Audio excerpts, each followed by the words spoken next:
The classic period of music spanned from the second half of the 1700s to about the first quarter of the 1800s. This period is looked at as the beginning of the modern age of music. Many of the most historically significant composers were active during this time, and in general, music of this period is the most commonly performed art music today. In contrast to the Baroque period, the classic period reflected emotional restraint, balance, clarity, symmetry, clear and precise formal structure, and simplicity that was common in the Age of Reason. All these things make the music sound simple, but it was not simple music. It was just incredibly well structured. That's probably the reason why most people who are unfamiliar with classical music or unfamiliar with music in general still find pleasure in the classic period, because it's a little easier to digest what's going on. Everything follows a very precise plan.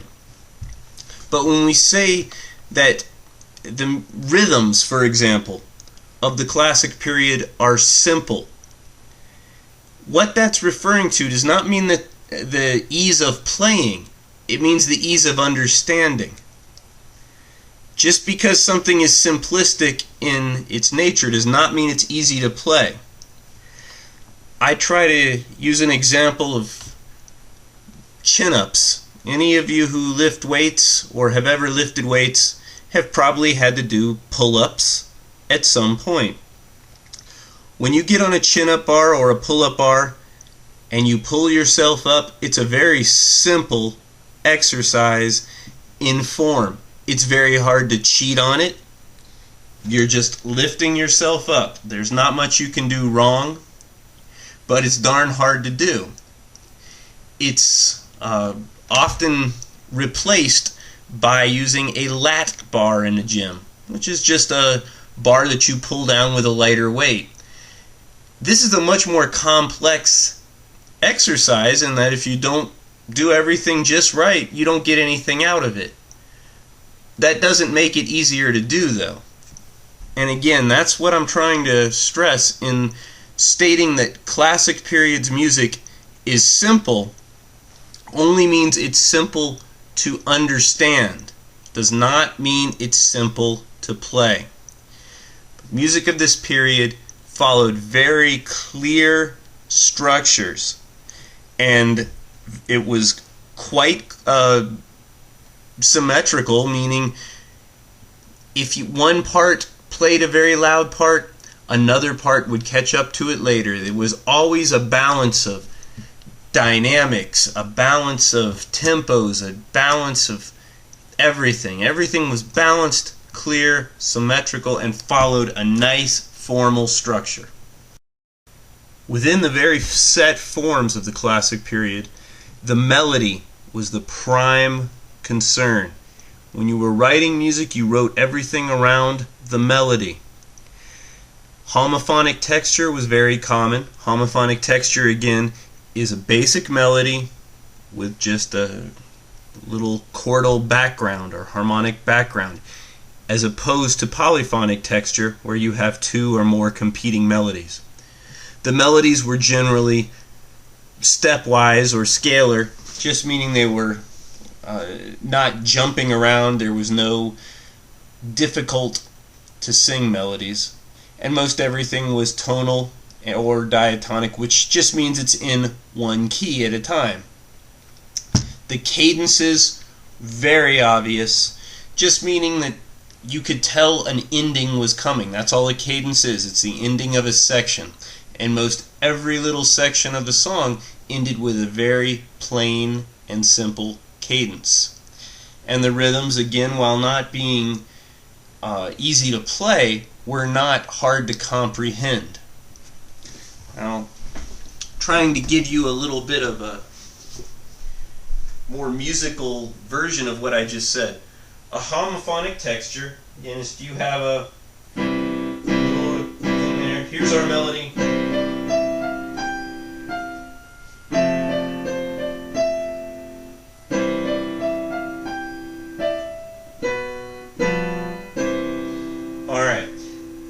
a very good piano player, as you probably figured out by now, but I tried to demonstrate some classic period items there.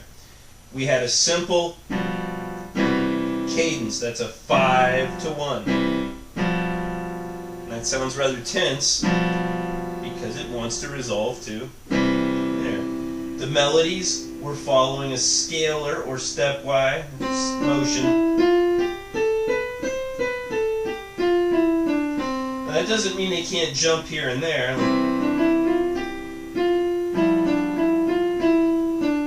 But they're not going.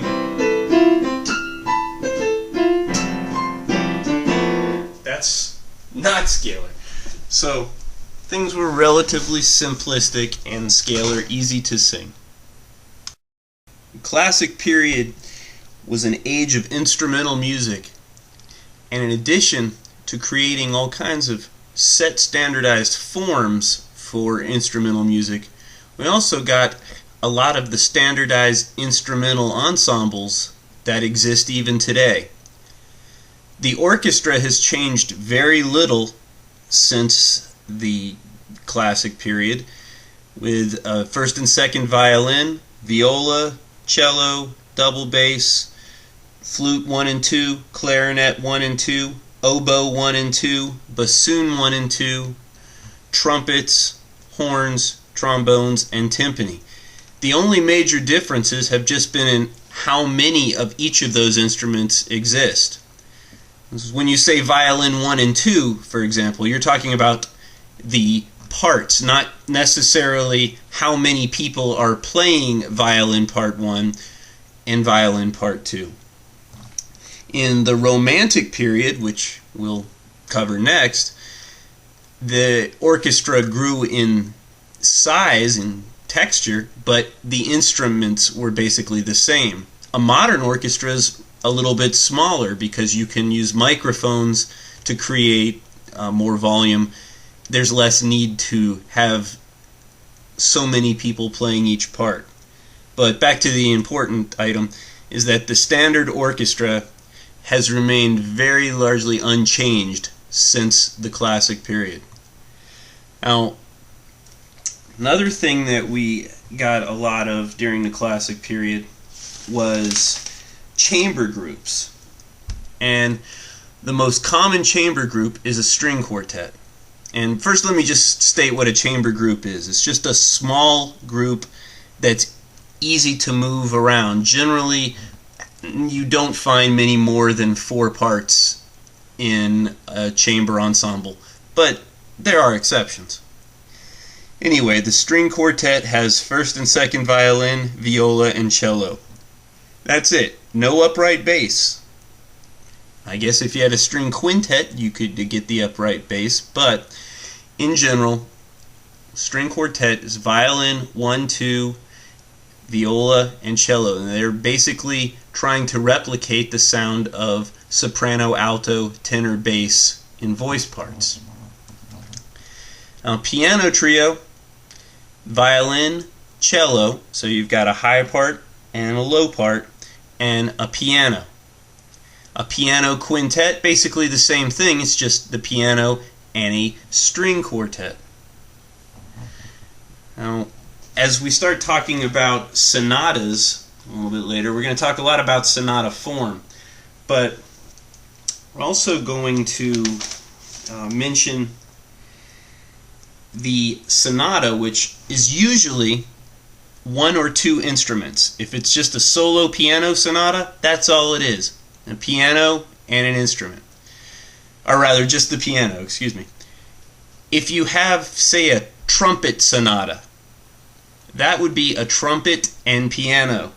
If you had a cello sonata, cello and guess what? Piano. But generally, that's how a sonata goes. 1 or 2 instruments, pretty much it. I know that's not on this PowerPoint, but it's an important guide to know about.